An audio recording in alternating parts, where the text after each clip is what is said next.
It's harvest time at the Acton Community Garden. On this day, some beans are ready for picking, but the garden is full of many other vegetables.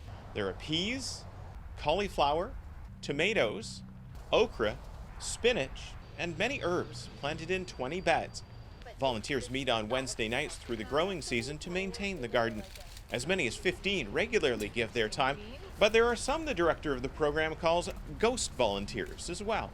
We're always surprised by how little weeding we have to do because people come by, walking their dog or on their evening stroll and stop by for 10 minutes and do a bit of weeding. And so we know that people are coming by, and so there's a lot more volunteers than we know.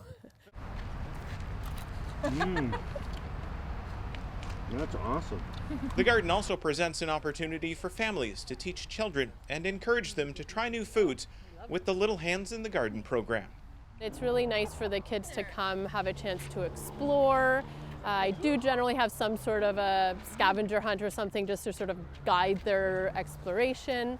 And then seeing the kids picking and tasting things is always rewarding. And, occasionally you have the parent or the grandparent who goes, wait, what, my child ate a green thing? They don't eat green things at home. And then, the kids get excited. To be here with my grandson and just, watch him learning these things.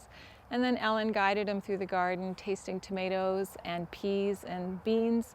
And I think he wouldn't have tried these things for me or his parents at home. Pattison is also a volunteer in the garden, a fairly new resident of Acton in just her second summer helping out. She's also picked up some tips for growing at home.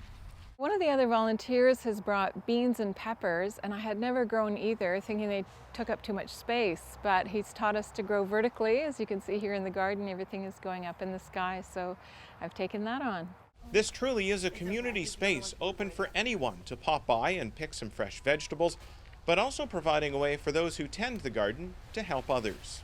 At the end of the evening, volunteers share some of the harvest to help stock this fridge inside the library. Anyone is welcome to visit and take some fresh vegetables home. Jason Trout for Halton News in Acton.